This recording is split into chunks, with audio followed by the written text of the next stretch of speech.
తిరిగి గర్వంగా ఆంధ్రప్రదేశ్ రాజధాని అమరావతి అని చెప్పుకునే క్షణం మళ్ళీ రాబోతోంది. రామ్మోహన్ రావు గారు ఏం చెప్తారు? అవునండి. ఒకటి ఋషి గారు, మన ఆంధ్రప్రదేశ్ రాష్ట్ర విభజన జరిగిన తర్వాత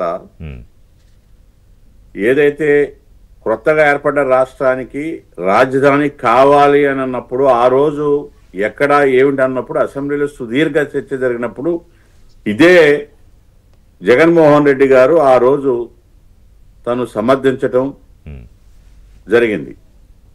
అలాంటిది అటువంటి వ్యక్తి తర్వాత మాట మార్చి ఏ విధంగా రాష్ట్రంలో విధ్వంసం సృష్టించి తన చేతిలో అధికారం ఉంది కదా అని 3 రాష్ట్రాలనే ఒక వంకబెట్టి, అంటే అమరావతిలోనే రాజధాని వస్తే చంద్రబాబు నాయుడు గారి పేరే ఉంటుంది అనే దురుద్దేశంతో ఆయన ఒక విధ్వంసాన్ని సృష్టించి, అంటే ఎప్పుడూ కూడా ముఖ్యమంత్రిగా ఉన్న వ్యక్తి పరిపాలన మీద దృష్టి పెట్టి ప్రజల సంక్షేమమో అభివృద్ధి చేసుకుంటూ వెళితే ప్రజలతో ఉంటారు. అలా కాకుండా ఇతను అధికారంలో వచ్చిన మొట్టమొదటి రోజు నుంచి కూడా విధ్వంసం సృష్టించడం, ముఖ్యంగా తెలుగుదేశం నాయకుల మీద కేసులు పెట్టి వాళ్ళని ఇబ్బందులు పెట్టడం, ఒక విధమైన సైకో ఏదైతే అన్నామో ఆ విధంగా పరిపాలన చేయటం వల్ల రాష్ట్రం ఇవాళ 20 సంవత్సరాల వెనక్కి వెళ్ళిపోయింది. ఋషి గారు, అంటే రామ్మోహన్ రావు గారు మీరు చెప్పినట్టు సరే, అతనికి ఆయనకి చంద్రబాబు నాయుడు అంటే కోపమో లేకపోతే మరొకటో ఉండకూడదు, ఆయన పేరు ఉండకూడదు అని అనుకోవచ్చు. కానీ రాష్ట్రం తాలూకా బ్రాండ్, తర్వాత రైతుల తాలూకా త్యాగాలు, లేకపోతే రాష్ట్ర అభివృద్ధి, ఉద్యోగ కల్పన, ఇన్ఫ్రాస్ట్రక్చరు, అంటే ఒక నాయకుడు అయి ఉంటే మరి ఇవన్నీ ఉండాలి కదా మనసులో. అతనికి అసలు అటువంటి ఆలోచనే ఉండదండి. ఇప్పుడు వ్యవస్థలన్నీ కుప్పకూల్చేశాడు.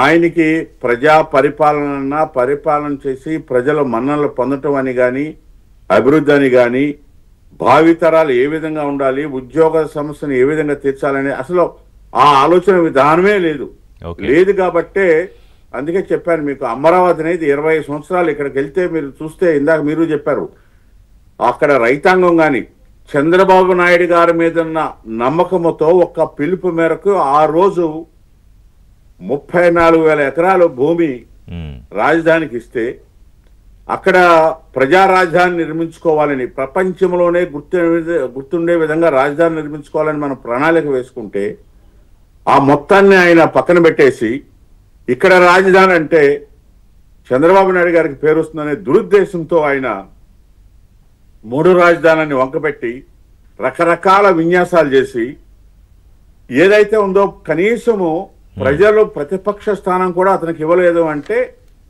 ఆయన యొక్క పరిపాలన ఏ విధంగా ఉన్నది మనం అర్థం చేసుకోవచ్చు. అవును, అది సరే, ఆయన విధ్వంసం చేశాడు కాబట్టి ప్రజలు తీర్పు ఆ విధంగా ఇచ్చారు. ఈవేళ ప్రజలందరూ కూడా ఎదురు చూస్తూ ఉన్నారు, మళ్ళీ ఎప్పుడు చూద్దాము ఈ రాజధాని అంటే ఈ యొక్క రాజధాని మీద వచ్చిన ఆదాయంతో రాష్ట్రం అంతా కూడా అభివృద్ధి జరగాల. రాష్ట్రం పునర్నిర్మాణానికి ఈవేళ ప్రధానమంత్రి నరేంద్ర మోడీ గారి యొక్క ఎన్డీఏ ప్రభుత్వం ఎంత ఉత్సాహంగా వాళ్ళు చూస్తూ ఉన్నారంటే, మీరు రైతాంగం అందరూ కూడా జిల్లాలందరి నుంచి కూడా ఎదురు చూస్తూ ఉన్నారు. ఈ యొక్క శుభకార్యం ఎప్పుడు ఉంది, త్వరగా రావాలి, వచ్చి ప్రధానమంత్రి గారు ఇచ్చిన సందేశాన్ని, రాష్ట్ర ముఖ్యమంత్రి గారు ఇచ్చిన సందేశాన్ని విని